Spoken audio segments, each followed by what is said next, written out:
Insulin ഉണ്ടാക്കുന്നത് പെട്രോളിയത്തിൽ നിന്നാണ്. നമ്മൾ ഉപയോഗിക്കുന്ന ഏകദേശം അലോപ്പതി ഗുളികകളെല്ലാം പെട്രോളിയത്തിൽ നിന്നാണ്. എല്ലാം ഇതിന്റെ കേസ് പെട്രോളിയത്തിൽ നിന്നാണ്. മഷിയോ പറ, പെട്രോളിയത്തിൽ നിന്നാണ്. എല്ലാം എല്ലാം എല്ലാം എല്ലാം എല്ലാം എല്ലാം ഈ ലെൻസ് പെട്രോളിയം ഗ്ലാസ് ആണ്, ഗ്ലാസ് അല്ല.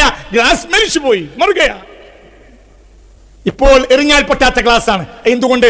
ഇന്നത്തെ ഗ്ലാസ് പെട്രോളിയമാണ്. ഇന്ന് ലോകത്തെ ഏറ്റവും കൂടുതൽ ഗ്ലാസ് ബിൽഡിങ്ങുകളുണ്ട്. എറിഞ്ഞാലും പൊട്ടൂല. എന്തുകൊണ്ട്? അത് ഗ്ലാസ് അല്ല, അതെന്താണ്? പെട്രോളിയമാണ്. മനസ്സിലായോ പറഞ്ഞത്? ഹെയർ ജെല്ലി, ആ ജെല്ലികൾ മൊത്തം പെട്രോളിയമാണ്. മനസ്സിലായോ പറഞ്ഞത്? കപ്പ് സിറപ്പ്, നമ്മളെ കുട്ടികൾക്ക് നമ്മൾ കൊടുക്കുന്ന കപ്പ് സിറപ്പില്ലേ, പൂർണ്ണമായും പെട്രോളിയമാണ്. പാചക എണ്ണ പെട്രോളിയമാണ്. LPG ഗ്യാസ് പറ, പെട്രോളിയം മാത്രമാണ്. മനുഷ്യൻ നിത്യമായി ഉപയോഗിക്കുന്ന 6000 വസ്തുക്കൾ പെട്രോളിയത്തിൽ. അതുകൊണ്ട് എത്ര കിട്ടിയാലും തീരാത്തൊരു സാധനം, ആവശ്യം തീരാത്തൊരു സാധനമാണ് എന്ത്? പെട്രോളിയം.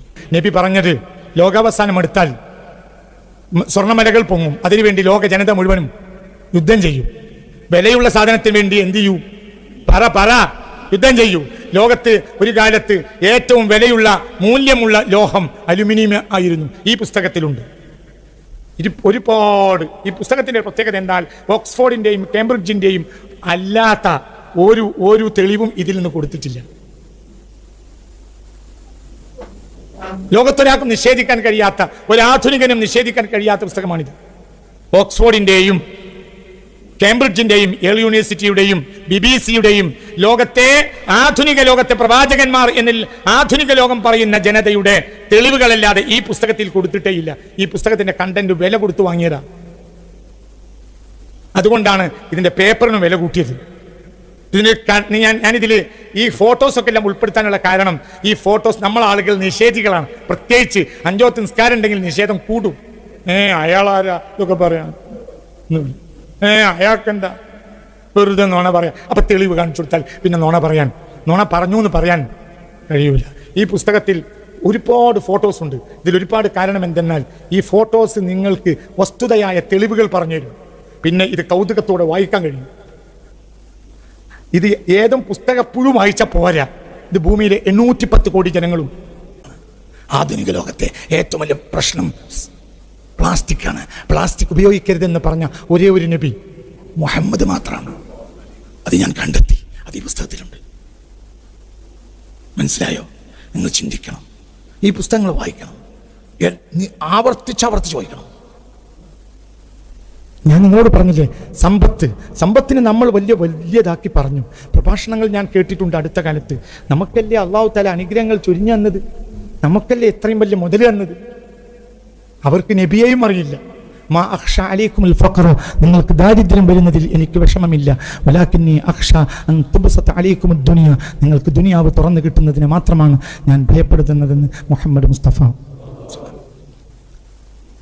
നെപ്പോളിയൻ തേർഡിന്റെ ചില സംഭവങ്ങൾ ഈ പുസ്തകത്തിൽ പറയുന്നുണ്ട്. ഫ്രഞ്ച് ചക്രവർത്തിയായിരുന്ന നെപ്പോളിയൻ തേർഡ് അലുമിനിയം പാത്രത്തിൽ മാത്രമേ ഭക്ഷണം കഴിക്കൂ. മന്ത്രി ഭക്ഷണം കഴിച്ചാൽ അയാളെ തലവെട്ടും. എന്തുകൊണ്ട്? ലോകത്തെ അന്ന് ഏറ്റവും വിലയുള്ള ലോഹം അലുമിനിയമായിരുന്നു. നെപ്പോളിയൻ തേർഡിന്റെ രാജസദസ്സുകളിൽ ഇങ്ങനെയാ, രാജാവ് അലുമിനിയം പാത്രത്തിൽ കഴിക്കും. പാരീസിലെ അന്ന് നെപ്പോളിയൻ തേർഡ് ഉപയോഗിച്ചിരുന്ന അലുമിനിയം പാത്രം രാജമുദ്രയോട് കൂടെ പാരീസിലെ മ്യൂസിയം ഇന്നും സൂക്ഷിക്കുന്ന തെളിവുകൾ ഈ പുസ്തകത്തിലുണ്ട്. രാജമുദ്രയോടെ രാജാവ് ഭക്ഷണം കഴിക്കുക എന്തിൽ? അലുമിനിയത്തിൽ മാത്രം. അന്ന് ലോകത്ത് ഏറ്റവും ദുർലഭമായ ലോഹമായിരുന്നു അലുമിനിയം. മന്ത്രിമാർ സ്വർണ്ണപാത്രത്തിൽ, പ്രഭുക്കൾ വെള്ളിപ്പാത്രത്തിൽ, രാജാവോ പറ അലുമിനിയം പാത്രം. ഇന്ന് അലുമിനിയം നമ്മുടെ നാട്ടിലെ പട്ടിക്കാപത്ര ഭക്ഷണമാക്കുക അല്ലേ? പറടോ, ഇന്ന് നീ നിന്റെ ഭാര്യ വീട്ടിലേക്ക് ആദ്യമായി വിരുന്നപ്പോ അലുമിനിയം പാത്രത്തിലായാൽ നിന്നെ മുത്തലക്ക ഹറാമാണെങ്കിലും നീ അത് ചെയ്യും, 3 തലാഖും ചെല്ലും. കാരണം ഇന്ന് അലുമിനിയം പാത്രത്തിൽ ഭക്ഷണം കഴിക്കാറുള്ളത് പട്ടികൾ മാത്രമാണ്. എന്തുകൊണ്ട്? അലുമിനിയം 19-ാം നൂറ്റാണ്ടിന്റെ പകുതിയോടുകൂടെ മല പോലെ ഉയർന്നു. ഒരു ലോഹമില്ലാത്ത നാടാണ് കേരളം. കേരളത്തിൽ സുലഭമായൊരു മെറ്റലാണ് എന്ത്? അലുമിനിയം. അതുകൊണ്ടാണ് സർ CP-യുടെ കാലത്ത് അന്ന അലുമിനിയം സ്ഥാപിച്ചത്. നിങ്ങളിന്റെ കൂടെ ഇല്ല. സർസീപ്പ് സ്ഥാപിച്ചതാണ് എന്ത്? അന്ന അലുമിനിയം. കേരളത്തിൽ ഇരുമ്പ് ഫാക്ടറി ഇല്ല, ഇരുമ്പ് കനി ഇല്ല. ഉണ്ടോ? പറഷ്ട ചെമ്പു കനി ഉണ്ടോ? എന്തുകൊണ്ട്? അലുമിനിയം എവിടെ നിന്നും കിട്ടും. ഇപ്പോൾ ഈ മുട്ടത്തിറങ്ങിയ അരിച്ചെടുത്താൽ അലുമിനിയം കിട്ടും. അതുകൊണ്ട് മല പോലെ പൊങ്ങി എന്ത്? അലുമിനിയം. അതുകൊണ്ട് 1 കിലോ അലുമിനിയത്തിന് 230 റുപ്യാണ്. എത്ര? 230 റുപ്യക്ക് ഇന്നൊരു മന്തി കിട്ടൂല.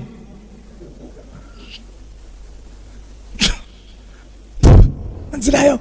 അതായത് 3 മന്തിയുടെ 3 കിലോ അലുമിനിയത്തിന്റെ പൈസ കൊടുക്കണം. എന്തിന്? ഒരു ബഹുമാനപ്പെട്ട മന്തിക്ക്. അത്രയും വില കുറഞ്ഞു. എന്തുകൊണ്ട്? മല പോലെ പൊങ്ങി. മനുഷ്യൻ ഇന്ന് വരെ 20.7 മീറ്റർ നീളത്തിലും വീതിയിലും ഉയരത്തിലുമുള്ള ഒരു സമചതുര കട്ടക്കുള്ളിൽ ഒതുക്കി വെക്കാനുള്ള സ്വർണമേ മാനവരാശി ഇന്ന് വരെ ഖനനം ചെയ്തെടുത്തിട്ടുള്ളൂ. അതുകൊണ്ടാണ് സ്വർണത്തിന് വിലയുള്ളത്. എന്താ പറഞ്ഞു? 20.7 മീറ്റർ. 7 കിലോമീറ്റർ അല്ല, 20.7 മീറ്റർ.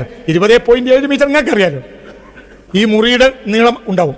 20.7 മീറ്റർ നീളത്തിലും വീതിയിലും ഉയരത്തിലുമുള്ള ഒരു സമചതുര കട്ടക്കുള്ളിൽ ഒതുക്കി വെക്കാനുള്ള ഗോൾഡ് മാത്രമേ BC 10,000 മുതൽ ഇന്ന് വരെ മനുഷ്യരാശി ഖനനം ചെയ്തിട്ടേ ഉള്ളൂ. അതുകൊണ്ടാണ് ഗോൾഡിന് വിലയുള്ളത്. അതെങ്ങാനും മല പോലെ വന്നാലോ ഗോൾഡിന് വില ഉണ്ടാവൂല. അപ്പൊ പിന്നെ എന്തുണ്ടാവില്ല? അതിനുവേണ്ടി യുദ്ധം ഉണ്ടാവില്ല. യുദ്ധം ചെയ്യാവുന്ന ഒരേ ഒരു കമ്മോഡിറ്റി ഇന്ന് ലോകത്തുള്ളത് പെട്രോളിയമാണ്. എന്തുകൊണ്ട്? പെട്രോളിയത്തിന്റെ ഉൽപ്പന്നം ഏതാണെന്ന് പറഞ്ഞാൽ തീരൂല. ഇത് പെട്രോളിയത്തിന്റെ ഉൽപ്പന്നമാണ്. ഇത് പെട്രോളിയത്തിന്റെ ഉൽപ്പന്നമാണ്. ഇതിന്റെ കണ്ടില്ലേ? നോക്കൂ നിങ്ങൾ. ഇതിനെ ഇതാക്കിയതിന്റെ പിന്നിൽ പെട്രോളിയത്തിന്റെ ഉൽപ്പന്നമുണ്ട്. ഇത് പെട്രോളിയത്തിന്റെ ഉൽപ്പന്നമാണ്. ഇതിൽ പെട്രോളിയമുണ്ട്. ഇതിലുള്ള മഷി പൂർണ്ണമായും പെട്രോളിയമാണ്. ഈ പെയിന്റ് എല്ലാം പെട്രോളിയമാണ്. എല്ലാം. ഇത് നൈലോണാണ്. നൈലോൺ ഉണ്ടാക്കുന്നത് പെട്രോളിയത്തിൽ നിന്നാണ്. ഇൻസുലിൻ ഉണ്ടാക്കുന്നത് പെട്രോളിയത്തിൽ നിന്നാണ്. നമ്മൾ ഉപയോഗിക്കുന്ന ഏകദേശം അലോപ്പതി ഗുളികകളെല്ലാം പെട്രോളിയത്തിൽ നിന്നാണ്. എല്ലാം ഇതിന്റെ കേസ് പെട്രോളിയത്തിൽ നിന്നാണ്. മഷിയോ പെട്രോളിയത്തിൽ നിന്നാണ്. എല്ലാം ഈ ലെൻസ് പെട്രോളിയം ഗ്ലാസ് ആണ്. ഗ്ലാസ് അല്ല. ഗ്ലാസ് മരിച്ചു പോയി, മറുകയാ. ഇപ്പോൾ എറിഞ്ഞാൽ പൊട്ടാത്ത ഗ്ലാസ് ആണ്. എന്തുകൊണ്ട്? ഇന്നത്തെ ഗ്ലാസ് പെട്രോളിയമാണ്. ഇന്ന് ലോകത്തെ ഏറ്റവും കൂടുതൽ ഗ്ലാസ് ബിൽഡിങ്ങുകളുണ്ട്. എറിഞ്ഞാലും പൊട്ടൂല. എന്തുകൊണ്ട്? അത് ഗ്ലാസ് അല്ല. അതെന്താണ്? പെട്രോളിയമാണ്. മനസ്സിലായോ പറഞ്ഞത്? ഹെയർ ജെല്ലി, ആ ജെല്ലികൾ മൊത്തം പെട്രോളിയമാണ്. മനസ്സിലായോ പറഞ്ഞത്? കപ്പ് സിറപ്പ്, നമ്മളെ കുട്ടികൾക്ക് നമ്മൾ കൊടുക്കുന്ന കപ്പ് സിറപ്പില്ലേ, പൂർണ്ണമായും പെട്രോളിയമാണ്. പാചക എണ്ണ പെട്രോളിയമാണ്. LPG ഗ്യാസ് പെട്രോളിയം മാത്രമാണ്. മനുഷ്യൻ നിത്യമായി ഉപയോഗിക്കുന്ന 6000 വസ്തുക്കൾ പെട്രോളിയത്തിൽ നിന്നാണ്. അതുകൊണ്ട് എത്ര കിട്ടിയാലും തീരാത്തൊരു സാധനം, ആവശ്യം തീരാത്തൊരു സാധനമാണ് എന്ത്? പെട്രോളിയം. റോക്കറ്റ് ഫ്യൂലിന്റെ അടിസ്ഥാനം പെട്രോളിയമാണ്. എന്നാൽ റോഡുണ്ടാക്കുന്ന ടാറ് പെട്രോളിയത്തിന്റെ മൈദയാണ്. മനസ്സിലായില്ല? ഗോതമ്പിന്റെ അവസാനത്തെ ചീഞ്ഞ ചണ്ടിയാണല്ലോ എന്ത്? ബഹുമാനപ്പെട്ട മൈദ. പെട്രോളിയത്തിന്റെ ലാസ്റ്റ് മൈദയാണ് എന്ത്? ടാർ. ആ ടാർ ഉള്ള റോട്ടിലൂടെ പോകുന്ന ടയറ് പെട്രോളിയത്തിൽ നിന്നാണ്. കാറ് പെട്രോളിയത്തിൽ നിന്നാണ്. അതിന്റെ ഇന്ധനം പെട്രോളിയമാണ്. നീ അതിലോ കാർ എടുക്കാതെ മോട്ടോർ സൈക്കിൾ പോയാലോ അതും പെട്രോളിയം ഉൽപ്പന്നമാണ്. നീ അതല്ല ഒരാൾ ചപ്പലിട്ട് നടന്നു പോയാലോ ചപ്പൽ പെട്രോളിയം ഉൽപ്പന്നമാണ്. അതുകൊണ്ട് മനുഷ്യരാശിക്ക് എടുത്താൽ തീരാത്ത ഒരു സാധനം ഉണ്ടെങ്കിൽ ലോകത്ത് ആവശ്യം, സ്വർണം അത്ര ആവശ്യമില്ല. സ്വർണത്തിനൊറ്റ ആവശ്യമുള്ളൂ. എന്ത്? ആഭരണം ഉണ്ടാക്കുക മാത്രം. അതുകൊണ്ട് ഒരൊറ്റ ആവശ്യമുള്ളൂ. ഒരാവശ്യമുള്ള ഒരു ഉൽപ്പന്നം, ഒരു ലോഹത്തിന് ഒരാവശ്യം മാത്രമാണെങ്കിൽ ആ ലോഹം കിട്ടുന്ന അധികരിച്ചാൽ പിന്നെ അതിന് വില വളരെ കുറയും. ഇപ്പോൾ ഏറ്റവും നല്ല ഗോൾഡ് 916 എന്തുകൊണ്ട്? എന്താണ് ഈ 916? അതിൽ 91.6 മാത്രമാണ് എന്ത്? ഗോൾഡ്. 8.4 ചെമ്പാണ്. ചെമ്പില്ലാതെ സ്വർണത്തിന് ആഭരണമാകാൻ കഴിയില്ല. എന്തുകൊണ്ട്? സ്വർണത്തിന് തീരെ കനമില്ല, കട്ടിയില്ല. സ്വർണത്തിന്റെ വാളുണ്ടാക്കിയാൽ യുദ്ധത്തിന് പോകാൻ പറ്റൂല. ബാപ്പാക്ക് മക്കളെ കൂട്ടി ഫോട്ടോ എടുക്കാം. പിന്നെ ഒരൊറ്റ കാര്യത്തിനെ സ്വർണം കൊണ്ടൊരു വാളുണ്ടാക്കിയാൽ പറ്റൂ, അത് മഹ്ശറ വാളാക്കാനാണ്. മനസ്സിലായില്ല?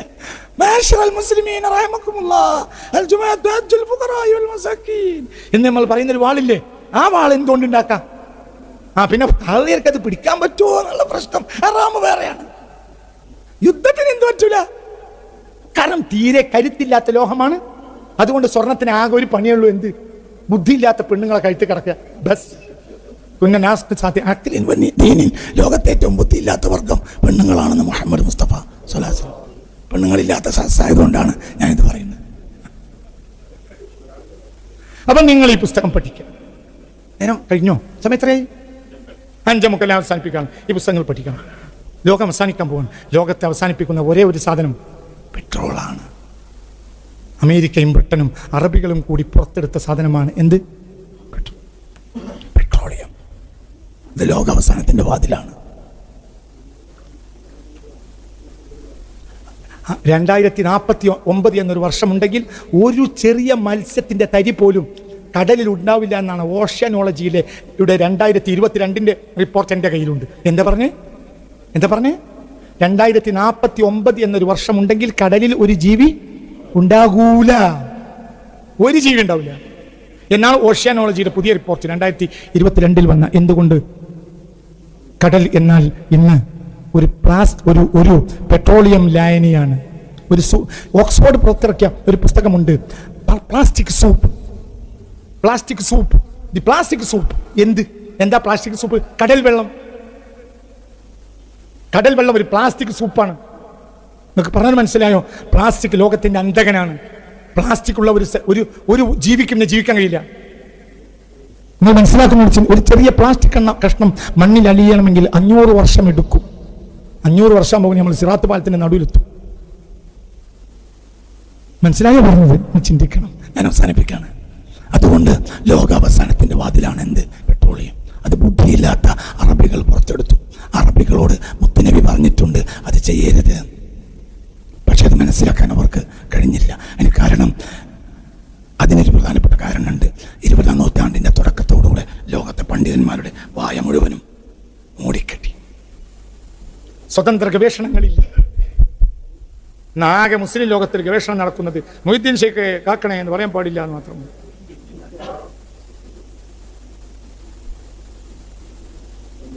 മൂടിക്കെട്ടി. മനസ്സിലായോ പറഞ്ഞത്? അപ്പൊ ഇത് ഞാൻ പുറത്തെടുത്തൊരു സത്യമാണ്. ഇതിന് സമാനമായ ഒരു പുസ്തകം 810 കോടി മനുഷ്യർക്കിടയിൽ ഉണ്ടായിട്ടില്ലെന്ന് എനിക്കുറപ്പാണ്. എന്തുകൊണ്ട്? ഈ പുസ്തകത്തിന് ഞാൻ 10,000 പുസ്തകങ്ങൾ റെഫർ ചെയ്തിട്ടുണ്ട്. 10,000 ഒരു പുസ്തകത്തിൽ ഇങ്ങനൊരു ആശയമില്ല. ഈ പുസ്തകം ഇംഗ്ലീഷിലേക്ക് വരുന്നു. ഇതോടുകൂടെ തന്നെ ഇംഗ്ലീഷിലേക്ക് വരുത്താൻ എനിക്ക് ആഗ്രഹമുണ്ടായിരുന്നു. പക്ഷെ ഒരു പ്രശ്നമുണ്ടായി. എന്തുകൊണ്ട്? ഞാൻ ട്രാൻസ്ലേഷൻ വേണ്ടി ആളെ ഏൽപ്പിച്ചപ്പോൾ ഒരു തരം റൂഹില്ലാത്ത ട്രാൻസ്ലേഷനാണ് പുറത്തു വന്നത്. അതുകൊണ്ട് അത് ഞാൻ ഒഴിവാക്കി. ഇനി അത് നമ്മുടെ കമ്പനി ചെയ്യണം. അല്ലെങ്കിലോ എനിക്ക് നല്ല പച്ചവെള്ളം പോലെ ഇംഗ്ലീഷ് അറിയുന്ന ഈ പുസ്തകത്തെ ഒന്ന് ഷുർബീറ്റ് കുടിച്ചിട്ട് എന്ന് പറഞ്ഞ പോലെ പുസ്തകത്തെ ഒരാൾ കുടിക്കണം. എന്നിട്ട് അത് ഇംഗ്ലീഷിലേക്ക് ആക്കണം. അല്ലാതെ കേവലം പരിഭാഷപ്പെടുത്തിയാൽ മതിയാവില്ല. അതുകൊണ്ടാണ് പരിഭാഷകൾ ഒഴിവാക്കി. മനസ്സിലായോ? പറഞ്ഞാൽ അവസാനിപ്പിക്കുകയാണ്. അതുകൊണ്ട് ഈ പുസ്തകത്തെ നിങ്ങൾ വായിക്കണം. ഇംഗ്ലീഷ് അറിയുന്നവർ, ആത്മാർത്ഥമായി ഇതിന് സഹകരിക്കാവുന്നവരുടെ എല്ലാം ഉണ്ട് ഇതിൽ. ഈ പുസ്തകത്തിൽ എല്ലാം ഉണ്ട്. ഈ പുസ്തകം എന്ന് പറഞ്ഞാൽ ഒരു അത്ഭുതമായ സംഗതിയാണ്. എല്ലാം ഉണ്ട്. 902 ശേഷമാണ് ഏജ് ഓഫ് വാർസ് വരുന്നത്. എവിടെയാണ് വാറുകൾ കൂടുതലുണ്ടായത്? പശ്ചിമേഷ്യയിൽ. കാരണം എന്താണ്? പശ്ചിമേഷ്യയിൽ ഒരു സാധനം വന്നു. ആ സാധനത്തെ പോലെ മനുഷ്യന് പണം ഉണ്ടാക്കാൻ പറ്റിയൊരു സാധനം വേറെ ഇല്ല. പശ്ചിമേഷ്യയിൽ നിന്ന് പെട്രോളിയം പറ്റിയാൽ ഇസ്രായേൽ അന്ന് നേരെ യൂറോപ്പിലേക്ക് തിരിച്ചു പോകും. പിന്നെ അവിടെ നിൽക്കേണ്ട ആവശ്യം ഇസ്രായേലിന് ഇല്ല. നോം ചോംസ്കി 1980 ഒരു പ്രസ്താവന ഈ പുസ്തകത്തിലുണ്ട്. എന്നാണ് അറബ് ലോകത്ത് പെട്രോളിയം വറ്റുന്നതോ അന്ന് നിങ്ങൾ ഇസ്രായേലിനോട് യുദ്ധം ചെയ്യേണ്ടി വരില്ല. ഇസ്രായേൽ തിരിച്ചു. അപ്പോൾ പെട്രോളിയം വാർസിൽപ്പെട്ടതാണ് ഇന്ന് ഗസയിൽ നടന്നുകൊണ്ടിരിക്കുന്ന യുദ്ധം. അതുകൊണ്ട് എന്തുകൊണ്ട് എന്തായാലും അവർക്ക് ഈ മണ്ണിനെ ഒഴിവാക്കാൻ കഴിയില്ല. കാരണം എന്തുകൊണ്ട്? ഏറ്റവും ലാഭമുള്ള കമ്മോഡിറ്റി പശ്ചിമേഷ്യയിലാണ്. ഒന്നാം ലോക മഹായുദ്ധം ഉണ്ടാക്കിയത് ആരാ? ആരും തമ്മില. ബ്രിട്ടനും ജർമ്മനിയും തമ്മിൽ. നഷ്ടമാർക്ക ഏഷ്യക്ക്. ഇത് രണ്ടും യൂറോപ്യൻ രാജ്യമാണ്. ഒന്നാം ലോക മഹായുദ്ധം കഴിഞ്ഞപ്പോൾ അവർ തമ്മിൽ ഒന്നായി. എന്നാൽ മനസ്സിലായില്ല, നിങ്ങളും ഞാനും തമ്മിൽ ശത്രുവായിരുന്നു. നമ്മൾ തമ്മിൽ പ്രശ്നം ഉണ്ടാക്കി. പിന്നെ നമ്മൾ രണ്ടാളും കൂടെ എന്ത് ചെയ്തു? ഇയാളെ യുദ്ധത്തിലേക്ക് വലിച്ചിറക്കി. എന്നിട്ട് നമ്മൾ രണ്ടാളും കൂടെ ഇയാളെ ശരിയാക്കി. യുദ്ധം കഴിയുമ്പോൾ നമ്മൾ രണ്ടും ഒന്നായി. പിന്നെ ഇയാളെ സമ്പത്തി നമ്മൾ വീതിച്ചെടുത്തു. നിങ്ങൾ ഇതിൻ്റെ കൂടെ ഇല്ല. ഒന്നാം ലോക മഹായുദ്ധം ഉണ്ടായത് ബ്രിട്ടനും ജർമ്മനിയും തമ്മിലാണ്. ജർമ്മനിയുടെ ഒരു സന്തോഷാശ്രിത രാഷ്ട്രമായിരുന്നു ഏത്? തുർക്കി. തുർക്കിയെ വലിച്ചിറക്കി. പിന്നീട് തുർക്കിയെ ഇവർ വിഭജിച്ചു. മുസ്ലിം രാജ്യങ്ങളെ, പശ്ചിമേഷ്യൻ രാജ്യങ്ങളെ മുഴുവനും വെട്ടി. മനസ്സിലായോ പറഞ്ഞത്? എന്നിട്ട് അവിടെ ചില രാജാക്കന്മാരെ അവിടെ കുടിയിരുത്തി. ആ രാജാക്കന്മാർക്ക് വായ മൂടിക്കെട്ടിയിട്ടുണ്ട്. എന്തുകൊണ്ടെന്നാൽ ആ രാജാക്കന്മാർക്ക് ഒരു കാര്യം തുറന്നു പറയാൻ കഴിയൂല. എന്തുകൊണ്ട്? 1917 ഒരു കരാർ കൊടുത്തിട്ടുണ്ട് എന്നതാ കാരണം. ആ രാജ്യങ്ങൾ തടിച്ചു കൊടുത്തു. ആ രാജ്യങ്ങളിൽ യുദ്ധങ്ങൾ അധികരിച്ചു. അവസാനിപ്പിക്കുകയാണ്. യുദ്ധം കൊണ്ട് അന്നത്തിന് വേണ്ടി വ്യഭിചരിക്കുന്ന ഒരൊറ്റ സമൂഹം ലോകത്തുണ്ടെങ്കിൽ അറബ് രാജ്യങ്ങൾ മാത്രമാണ്. പണം കൂടിയതുകൊണ്ട് വ്യഭിചരിക്കുന്ന ഒരു സമൂഹം ലോകത്തുള്ളതും അറബികൾ മാത്രമാണ്. നിങ്ങളിൻ്റെ കൂടെ ഇല്ല. നിങ്ങളിൻ്റെ കൂടെയുണ്ടോ? പെട്രോളിയം അധികരിച്ചപ്പോൾ ഒരു സമൂഹത്തിന് യുദ്ധം കൊണ്ട് ദാരിദ്ര്യം വന്നു. ഒരു സമൂഹത്തിന് പണം കൊണ്ട് എന്താ ചെയ്യേണ്ടതെന്ന് അറിയാതെ വന്നു. യൂറോപ്പിലെ നക്ഷത്ര വേശ്യാലയങ്ങളിലെ നിത്യസന്ദർശകരായ ഒരു ജനത പശ്ചിമേഷ്യൻ അറബികളാണ്. കാരണം അവർക്ക് പണം അധികരിച്ചു. അടുത്ത് എൻ്റെ ഒരു പുസ്തകം പുറത്തു വരുന്നുണ്ട്. കൃത്യമായി ഞാൻ കണക്ക് കണ്ടെത്തിയിട്ടുണ്ട്. അതേ സമയത്ത് സിറിയയിൽ 3/2 ഭാഗവും പുരുഷന്മാർ ഇല്ല. 3/3 ഭാഗവും സ്ത്രീകൾ ഉണ്ട്. അതിന്റെ കൂടെ ഇല്ല. 3/2 ഭാഗവും സിറിയയിൽ ഇല്ല പുരുഷന്മാർ. 3/2 ഭാഗവും ഇറാഖിൽ പുരുഷന്മാർ ഇല്ല. അപ്പോൾ ഉപജീവനത്തിന് വേണ്ടി പെണ്ണുങ്ങൾക്ക് വ്യഭിചരിക്കേണ്ടി വരും. മുത്തഅ വിവാഹം ഇന്ന് അവരുടെ നാട്ടിൽ സർവ്വസാധാരണയാണ്. മുത്തഅ വിവാഹം എന്നാൽ ഒരു പെണ്ണിനെ, ഒരു പുരുഷന് 1 മണിക്കൂറിന് വേണ്ടി വിവാഹം ചെയ്ത് കൊടുക്കുക $1000. നിങ്ങളിൻ്റെ കൂടെ ഇല്ലേ? ഇറാഖിൽ 40% മുസ്ലിമീങ്ങൾ ഷിയാക്കളാണ്. അത് കണ്ടുപിടിച്ചപ്പോൾ സുന്നി പെണ്ണുങ്ങളും അതിന് തയ്യാറായി. ഉപജീവനത്തിന് വേണ്ടി വ്യഭിചരിക്കേണ്ടി വരുന്ന ഒരു ജനത അള്ളാഹുവിന്റെ റസൂൽ ലോകത്തെ ഏറ്റവും സമ്പത്തുണ്ടെന്ന് പറഞ്ഞ ജനതയാണ്. അല്ലാഹുമ്മ ബാരിക് ലനാ ഫീ ശാമിനാ യമനാ. അവിടെയും പാടും സമ്പത്തുണ്ട്. ഏതാ സമ്പത്ത്? കൃഷി. ഇന്ന് ആ നാട്ടിൽ കൃഷി എന്ന സമ്പത്ത് ഇല്ല. എന്തുകൊണ്ട്? പെട്രോളിയം വന്നപ്പോൾ എന്ത് നഷ്ടപ്പെട്ടു? കൃഷി നഷ്ടപ്പെട്ടു. ഞാൻ അവസാനിപ്പിക്കുകയാണ്. ഇത് 2ാമത്തെ ഉൽപ്പന്നമാണ് എന്ന് ഡാർവിൻ. ഇതൊരു ഉട്ടോപ്യൻ സിദ്ധാന്തമാണ്. അതിനൊരു ഫാക്ട് പോലെയാണ് പഠിപ്പിക്കുന്നത്. അത് പറയാൻ ഇനി വേറെ യുദ്ധം ഇരിക്കണം. അത് പറഞ്ഞാൽ തീരൂല്ല. ലോകത്തെ മുഴുവനും വഞ്ചിച്ചു. മനസ്സിലായില്ലേ? ലോകത്തെ മുഴുവൻ. സത്യത്തിൽ ഒരു സാധുവായ മനുഷ്യനാണ് ഡാർവിൻ. ഡാർവിൻ ഒരു ക്രിസ്ത്യാനിയാണ്. മരിക്കുമ്പോഴും ക്രിസ്ത്യാനിയായി മരിച്ചത്. അയാൾ നിരീശ്വരവാദിയല്ല. അയാളുടെ ഖബർ ആംഗ്ലിക്കൻ ചർച്ചിന്റെ ഉള്ളിലാണ്. അതൊരു മക്ബറയാണ്. അവിടെ എല്ലാ ദിവസവും പൂവച്ച് പ്രാർത്ഥിക്കും. ആര്? ആംഗ്ലിക്കൻ ക്രിസ്ത്യാനികൾ. എന്നാൽ ലോകത്തെ നിരീശ്വരവാദം മുഴുവനും വളർന്നത് ഡാർവിനെ കൊണ്ടാണ്. ഇതിനേക്കാൾ വലിയ വിധി വൈപരീത്യം എന്താണ്? നിങ്ങളിൻ്റെ കൂടെ ഇല്ല. നിങ്ങളെൻ്റെ കൂടെ ഉണ്ടാ? എന്നാ ഡാർവിൻ്റെ പുസ്തകം നിർബന്ധമായി നിങ്ങളെ കുട്ടികൾക്ക് നിങ്ങൾ, ഇതൊരു പുതിയ വായനയാണ്. ഇതിന് സമാനമായൊരു വായന ഈ ഭൂമിയിലില്ല. ഈ ഭൂമിയിൽ ഇങ്ങനെ ഒരു പുസ്തകം ഒരാൾ ഉണ്ടാക്കിയിട്ടില്ല. ഇല്ലേ ഇല്ല. ഇങ്ങനൊരു പുസ്തകം ഈ ഭൂമിയിലില്ല. ഡാർവിന്റെ ഖബർ വരെ നമ്മൾ ഇതിൽ എടുത്തു കാട്ടിയിട്ടുണ്ട്. ഡാർവിന്റെ ഖബർ ഇതാ. ഇതിന്റെ 212ാമത്തെ പേജിൽ ഇതാ. 212ാമത്തെ പേജിൽ ഒരു ആംഗ്ലിക്കൻ പുരോഹിതൻ എന്ത് ചെയ്യുന്നുണ്ട്? പൂവെക്കുന്നുണ്ട്. എന്തിന്റെ മേൽ? കണ്ടില്ലേ? ഫോട്ടോ കണ്ടില്ലേ? ചർച്ചിന്റെ ഉള്ളിലാണ് ഖബർ. ആര്? നമ്മളിപ്പോ മൊയ്തീൻ ശേഖും ഇഫായിഷൊക്കെ ആയാലേ ഉണ്ടാക്കൂ. മഹാരാഷ്ട്രമാരെ പള്ളിന്റെ ഉള്ളിൽ കെറ്റുള്ളൂ. ബാക്കിയൊക്കെ പള്ളിന്റെ പുറത്തല്ലേ? ക്രിസ്ത്യാനികൾക്ക്, ആംഗ്ലിക്കൻ ക്രിസ്ത്യാനികൾക്ക് ഒരു ദൈവസിദ്ധിയുള്ള വ്യക്തിയാണ് ആര്? ഡാർവിൻ. ഡാർവിന്റെ ഖബറിൽ പൂവെക്കാണ് ഒരു ആംഗ്ലിക്കൻ പുരോഹിതൻ. ഈ പുസ്തകത്തിലുണ്ട്. 212ാമത്തെ പേജിലുണ്ട്. ഇത് നമ്മൾ പുറത്തു കൊണ്ടുവരാണ്. സത്യത്തിൽ എന്താ ചെയ്ത്? ഡാർവിൻ ഒരു പാവമാണ്. ഡാർവിന് ചില പ്രശ്നങ്ങൾ ഉണ്ടായതാണ്. ആ പ്രശ്നം നിരീശ്വരവാദികൾ മുതലെടുത്തു. ഡാർവിന്റെ ഭാര്യ മരിക്കുന്നത് വരെ ഈശ്വരവിശ്വാസിയാണ്. ഡാർവിന്റെ മക്കൾ മുഴുവനും ഈശ്വരവിശ്വാസിയാണ്. ഡാർവിൻ മരിച്ചതിന് ശേഷം 7ഉം 14ഉം 40ഉം ആണ്ടും പ്രാർത്ഥനയും മുഴുവനും ഡാർവിന് വേണ്ടി എവിടെ നടത്തിയിട്ടുണ്ട്? ചർച്ച്. ഡാർവിന്റെ ഭാര്യ മക്കളും നടത്തിയിട്ടുണ്ട്. കാരണം അവരെല്ലാം ഈശ്വരവിശ്വാസികളാണ്. ഈ പുസ്തകം ഞാൻ പാലായിലെ ഒരു സംഘം ക്രൈസ്തവ സഹോദരങ്ങളോട് ഈ പുസ്തകം നിങ്ങളുടെ ആംഗിളിൽ എഴുതിയൊരു പുസ്തകമായതുകൊണ്ട് നിങ്ങൾ അതിന് സൗകര്യം ചെയ്തു തരണമെന്ന്, ലോഞ്ച് ചെയ്യാൻ ഒരു സൗകര്യം ചെയ്തു തരണമെന്ന് പറഞ്ഞിട്ടുണ്ട്. അല്ലെങ്കിൽ നിലവിലുള്ള സാഹചര്യത്തിൽ ക്രിസ്ത്യാനികളും മുസ്ലിങ്ങളും ഹിന്ദുക്കളും ഒരുമിച്ച് നിൽക്കണം. നമ്മുടെ ശത്രു ഈ മതങ്ങളൊന്നുമല്ല. നമ്മുടെ ശത്രു ആരാ? നിരീശ്വരവാദമാണ്, ലിബറലിസമാണ്. ഒന്നിച്ച് നിന്നാലേ പ്രശ്നം പരിഹരിക്കാൻ കഴിയും. എന്തൊക്കെ പ്രശ്നം ഉണ്ടെങ്കിലും അവർ നമ്മളെ തലയെ കൊണ്ടുപോകും. നമ്മളെ ഈമാൻ കൊണ്ടുപോകുന്നത് നിരീശ്വരവാദികളാണ്. BJP നിന്നെ കൊണ്ടുപോയാൽ നിന്റെ തല കൊണ്ടുപോകും. തല കൊണ്ട് നിനക്ക് വലിയ ആവശ്യമൊന്നുമില്ല. തല ഉണ്ടായിട്ടും വലിയ കാര്യമില്ലാത്തതുകൊണ്ട് തലല്ലാതായ നിനക്ക് നഷ്ടമൊന്നും വരാൻ പോണില്ല. BJP കൊണ്ടുപോയാൽ ചോറുന്നാൻ തല കിട്ടൂല, അത്രയേ ഉള്ളൂ. മനസ്സിലായോ? നിരീശ്വരവാദി വന്നാൽ എന്ത് കൊണ്ടുപോകും? ഈമാൻ കൊണ്ടുപോകും. മനസ്സിലായോ പറഞ്ഞത്? അതുകൊണ്ട് 3 മതങ്ങളെയും യോജിപ്പിക്കണം. ഞാൻ അതിനു വേണ്ടിയുള്ള ഒരു ഓട്ടത്തിലാണ്. ക്രിസ്ത്യാനികളുമായി അടുത്ത കാലത്ത് ഒരു സൗഹൃദ ബന്ധം ഞാൻ സ്ഥാപിച്ചിട്ടുണ്ട്. എന്തുകൊണ്ട്? ഒരു കമ്മ്യൂണൽ ബെൽറ്റ് നമ്മൾ ഉണ്ടാക്കിക്കൊണ്ടുവരണം. ഒരു കമ്മ്യൂണൽ സെറമണി ഉണ്ടാക്കിക്കൊണ്ടുവന്ന് നമ്മൾ യോജിച്ച് നിൽക്കണം. കാരണം നമ്മുടെ ശത്രു ക്രിസ്ത്യാനിയോ ഹിന്ദു അല്ല, നമ്മുടെ ശത്രു നിരീശ്വരവാദിയാണ്. ഹിന്ദു എന്താണെങ്കിലും ദൈവവിശ്വാസമുണ്ട്, ദൈവം കൂടുതലുണ്ടെന്നേ ഉള്ളൂ. അല്ലേ? അങ്ങനെയല്ലേ? ദൈവമുണ്ട്. ക്രിസ്ത്യാനിക്ക് ദൈവമുണ്ട്, നിരീശ്വരവാദി ദൈവമില്ല. നമ്മുടെ ഏറ്റവും വലിയ ശത്രു നിരീശ്വരവാദിയാണ്. മഹ്ദി ഇമാം വരുന്നത് നിരീശ്വരവാദികളോട് യുദ്ധം ചെയ്യാനാണ്. മഹ്ദി ഇമാം വരുമ്പോൾ ഏറ്റവും വലിയ യുദ്ധം യൂറോപ്പിനോടായിരിക്കും. മഹ്ദി ഇമാമിൻ്റെ ഏറ്റവും വലിയ അനുയായികൾ ഹിന്ദുക്കളായിരിക്കും. 40% ഹിന്ദുക്കൾ മഹ്ദി ഇമാമിൻ്റെ കൂടെ ഉണ്ടാവും. ഒന്ന്, ഹൈന്ദവ സമൂഹങ്ങൾ സാധജായൊരു മനസ്സാണ്. ആരും പറഞ്ഞു കൊടുക്കാത്തതുകൊണ്ടാണ്. പറഞ്ഞു കൊടുത്താൽ അവർ എളുപ്പത്തിൽ നന്മ സ്വീകരിക്കും. എനിക്കൊരിക്കൽ ഒരു നാട്ടിലൊരു ക്ലാസ് ഉണ്ടായിരുന്നു. അതിൽ കുറച്ച് പൊതുവിശ്വാസികളുണ്ടായിരുന്നു. റമളാൻ മാസമാണ് അന്ന്. ഞാൻ റബീഉൽ അവ്വൽ. അപ്പോൾ ഞാൻ നബിയുടെ മഹത്വം പറഞ്ഞു. അപ്പോൾ അവർ കൈ ഇങ്ങനെ വെച്ച് കരയാൻ തുടങ്ങി. അവർ ഇന്നലെ വരെ കയ്യിൽ ചരടും വെച്ച് നടന്ന ഹിന്ദുക്കളാ. എന്നവർക്ക് നബി അറിഞ്ഞപ്പോൾ കരയല്ലാതെ നിർവാഹമില്ല. നമ്മുടെ ഒരു ശത്രു ഒന്നേ ഉള്ളൂ. അതാരാ? നിരീശ്വരവാദിയാണ്. നിങ്ങൾ ഈ പുസ്തകം വായിക്കണം. എന്നിട്ട് ധനാഢ്യന്മാർ, നാട്ടിലെ നല്ല നല്ല അഭ്യസ്തവിദ്യരായ ചെറുപ്പക്കാർക്ക് ദാനം ചെയ്യാൻ എനിക്ക് കഴിയൂല, എനിക്കിത് വലിയൊരു പണച്ചെലവ് ഇതിൻ്റെ പിന്നിലുണ്ട്. നിങ്ങൾ ഇതിനു വേണ്ടി ചെലവാക്കിയ പണത്തിന് കയ്യും കണക്കും ഇല്ല.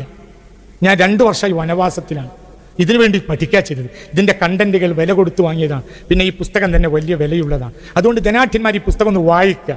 എന്നിട്ട് ഒരു 100 കുട്ടികൾക്കുള്ള പുസ്തകം ഞാൻ കൊടുക്കുമെന്ന് നിങ്ങൾ നേർച്ചയാക്കുക. പിന്നെ സ്വീകരിക്കുന്ന സ്കൂൾ ലൈബ്രറികളിലേക്ക് മുഴുവനും ഈ പുസ്തകം വായിച്ചാൽ ഒരു നിരീശ്വരവാദി ചുരുങ്ങിയത് ഒരു അഗ്നോസിസ്റ്റെങ്കിലും ആവും. ഒരു അഗ്നോസിസ്റ്റ് ഈ പുസ്തകം വായിച്ചാൽ തീർച്ചയായും അയാൾ ഈശ്വര വിശ്വാസിയാവും. അത്രയും നമുക്ക് ആവശ്യമുള്ളൂ. മനസ്സിലായോ? ഇതിൽ കള്ളക്കളികൾ മുഴുവനും എഴുതിയിട്ടുണ്ട്. ഇതുപോലെ കള്ളത്തരങ്ങൾ, നിരീശ്വരവാദികളുടെ കള്ളത്തരങ്ങൾ പുറത്തു കൊണ്ടുവന്നൊരു ഗ്രന്ഥം 20-ാം നൂറ്റാണ്ടിലെ ഈ സെക്കൻഡ് വരെ, 21-ാം നൂറ്റാണ്ട് ഈ സെക്കൻഡ് ലോകത്തുണ്ടായിട്ടില്ല. ഇതൊരു ദുരഭിമാനം പറയാൻ വിചാരിക്കരുത്. ഇതിൻ്റെ എല്ലാം ഇംഗ്ലീഷ് ട്രാൻസ്ലേഷൻ വരുന്നുണ്ട്. കേരളത്തിലെ എന്ത് ചെയ്യണം? നല്ല അഭ്യസ്തവിദ്യരായ യുവാക്കൾക്കും പിന്നെ നമ്മളെ സ്വീകരിക്കാൻ തയ്യാറുള്ള സ്കൂൾ ലൈബ്രറികളിലേക്കും നമ്മൾ ദാനമായി കൊടുക്കുക. എൻ്റെ മോള് ഈ പുസ്തകം പുറത്തിറങ്ങിയപ്പോൾ എൻ്റെ മോള് അവളുടെ ഒരു ദുരനുഭവം എന്നോട് പറഞ്ഞു. അവളിപ്പോൾ 9-ാം ക്ലാസ്സിലാണ്. 8-ാം ക്ലാസ്സിൽ പഠിച്ചുകൊണ്ടിരിക്കുമ്പോൾ ബയോളജി ടീച്ചർ വന്ന് ചോദിച്ചു, മനുഷ്യന് എങ്ങനെയാണ് ജീവൻ ഭൂമിയിൽ ഉണ്ടായത്?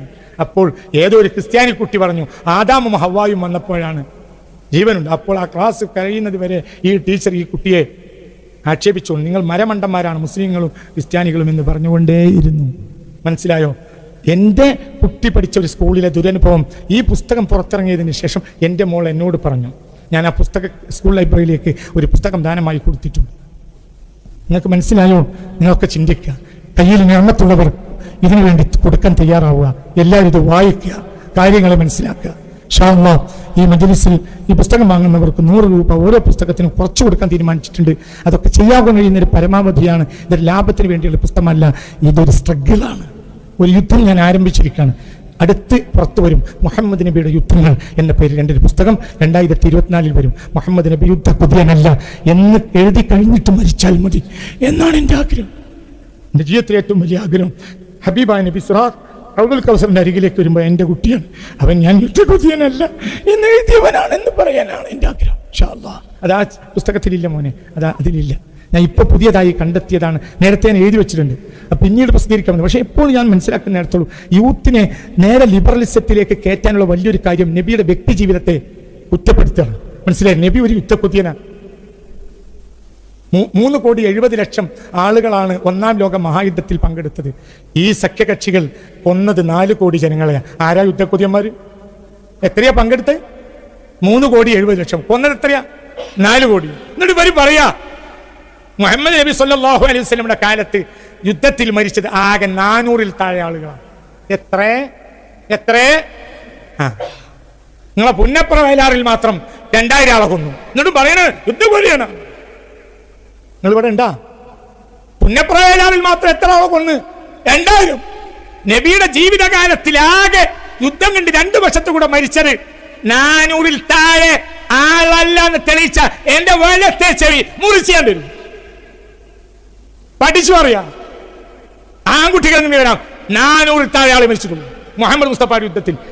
അനിവാര്യമായ സാഹചര്യത്തിൽ യുദ്ധം അനിവാര്യമാണ് എപ്പോഴും. പരിത്രാണായ സാധൂനാം വിനാശായ ചതുഷ്കൃതാം ധർമ്മ സംസ്ഥാനായ അർത്ഥായ സംഭവാമി. എവിടെ അധർമ്മം ഉണ്ടാവോ അവിടെയെല്ലാം യുദ്ധങ്ങൾ നടക്കേണ്ടി വരും. യുദ്ധകാന്ഡമാണ് എന്ത്? ഗീത. ആര് കൊടുത്ത യുദ്ധകാന്ഡം? കൃഷ്ണന്റെ യുദ്ധകാന്ഡമാണ് എന്ത്? ഗീത. യുദ്ധോപദേശമാണ്. യുദ്ധം അനിവാര്യമാണ്. പക്ഷെ പരമാവധി ആളെ കൊല്ലൽ കുറക്കണം. അങ്ങനെ ഒരു ആൾ കുറച്ചിട്ടുണ്ടെങ്കിൽ അത് മുഹമ്മദ് മുസ്തഫയാണ്. കോടിക്കണക്കിന് ജനങ്ങളെ കൊന്ന ആളാണ് ആര്? അലക്സാണ്ടർ. എന്നിട്ട് ഇവർ പറയുന്നത് ഗ്രേറ്റ് അലക്സാണ്ടർ എന്നാണ്. 400-ൽ താഴെ ആൾ മാത്രമേ മരിച്ചിട്ടുള്ളൂ. എന്നിട്ട് യുദ്ധക്കുതി എന്ന് പറയും. ഇവരുടെ കണ്ണ് തുറപ്പിച്ചിട്ട് റഹ്മത്തുള്ള മരിക്കുള്ളൂ ഇൻഷാ അല്ലാഹ്. നിങ്ങളെ കുട്ടികൾക്ക് അത് പ്രസംഗിച്ചാൽ മതിയാവും. തെളിവ് മുഴുവൻ ഞങ്ങൾ കൊണ്ടുവരും ഇൻഷാ അല്ലാഹ്, ഇൻഷാ അല്ലാഹ്. RSSന്റെ ഏറ്റവും വലിയ നേതാവ് സദ്ഗുരുവാണ്. അയാൾ നിരീശ്വരവാദിയാണ്. മനസ്സിലായില്ല? RSSന്റെ ഇന്നത്തെ ഏറ്റവും വലിയ നേതാവ് സദ്ഗുരുവാണ്. അയാൾ നിരീശ്വരവാദിയാണ്. അവരുടെ ആവശ്യമാണ് എന്ത്? ഹൈന്ദവതയെ കൊണ്ടുപോയി എന്തിൽ കെട്ടണം? സംസ്കാരത്തിൽ കെട്ടണം. അപ്പോൾ പിന്നെ ചട്ടക്കൂടും ഇല്ല, ദൈവവും ഇല്ല. നമ്മൾ വലിച്ചുകൊണ്ടിരണം. എങ്ങോട്ട്? മതത്തിലേക്ക്. കാരണം മതത്തിന് വേദമുണ്ടാകൂ.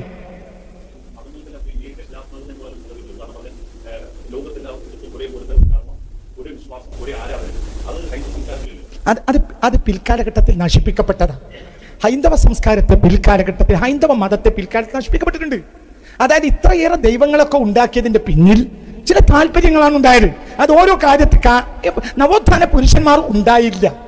ഇതാണ് പ്രശ്നം. നവോത്ഥാന നായകന്മാരില്ലാത്തൊരു സൊസൈറ്റി തകർന്നു. മനസ്സിലായോ? നവോത്ഥാന നായകന്മാർക്ക് ഉദാഹരണം പറയാം. നാരായണ ഗുരു എന്ത് ചെയ്തു? എന്താ അദ്ദേഹത്തിന്റെ പ്രതിഷ്ഠ? കണ്ണാടി. അതായത് നീ നിന്നെ തന്നെ എന്ന ചിന്തയിലേക്ക് അല്ലാതെ അതിന്റെ അപ്പുറത്തേക്ക് 333 കോടി ദൈവങ്ങൾ ആരാധിക്കുന്നവരെ പരമാവധി അതിലേക്ക് കൊണ്ടുപോകാൻ എത്തിക്കാൻ കഴിയൂ. ഞാൻ പറഞ്ഞു കൊണ്ടുവരുന്നത് സാധ്യതായ ഒരു സമൂഹമാണത്. എന്ത് നന്മ പറഞ്ഞാൽ സ്വീകരിക്കും. ഞാൻ ഉദാഹരണം ഒന്നും പറയാം. നീ ഒരു ഹിന്ദുവിന്റെ കുട്ടിയെ നിങ്ങളെ വീട്ടിലേക്ക് വൈകുന്നേരം കൊണ്ടുവന്നു. കുട്ടി കരയുക. നിങ്ങളൊന്ന് മന്ത്രിച്ച് ഊതിയിട്ട് എൻ്റെ തലയെ കൂടെ ഊതിയിട്ട് അതിന്റെ കരച്ചിൽ നിന്നാൽ ആ നാട്ടിലെ നിങ്ങളെ ഏറ്റവും വലിയ രക്ഷകൻ. ഉറപ്പാണോ? അല്ലേ? എനിക്ക് ഉറപ്പാണ്, എനിക്ക് അനുഭവമാണ്. എൻ്റെ പരിസരത്ത് എൻ്റെ കാറ് ആ പരിസരത്ത് എവിടെയെങ്കിലും വന്നാൽ ഹിന്ദുക്കൾ ഓടി വന്ന് ഗേറ്റ് തുറന്നു തരും. ഒരു ആണ്ടർ ദിവസത്തിൽ എൻ്റെ വീട്ടിൽ ഒരു ഭക്ഷണം കിട്ടിയില്ലെങ്കിൽ അവർക്ക് വേദനയാണ്. ഞാൻ വീട് വിറ്റ് പോകാൻ ഒരുങ്ങിയപ്പോൾ, കോഴിക്കോട്ടേക്ക് പോകാൻ ഒരുങ്ങിയപ്പോൾ എൻ്റെ പരിസരവാസികൾ ഹിന്ദുക്കൾ തടഞ്ഞു. ഉസ്താദ് പോകരുത്. എന്തുകൊണ്ട്? അവർക്ക് നമ്മെ അത്ര വലിയ വിശ്വാസമാണ്. ഈ ഒരു വിവരമില്ലാത്ത പൊട്ടഭാഗ്യക്കാരായ നമ്മൾ ഇങ്ങനെയാണെങ്കിൽ, നമ്മളെ ഹിന്ദുക്കൾക്ക് ഇത്ര വിശ്വാസമാണെങ്കിൽ, ഇമാം മഹദി എന്ന ഈ ലോകത്ത് എന്തും ചെയ്തു കൊടുക്കാൻ കഴിയുന്ന ഒരു മനുഷ്യൻ ഹിന്ദുക്കളുടെ ഇടയിൽ വന്നാൽ 140 കോടി ഹിന്ദുക്കളും മുസ്ലിമാവും. നമ്മൾ മോശപ്പെട്ടവരായതുകൊണ്ട് മാത്രമാണ്.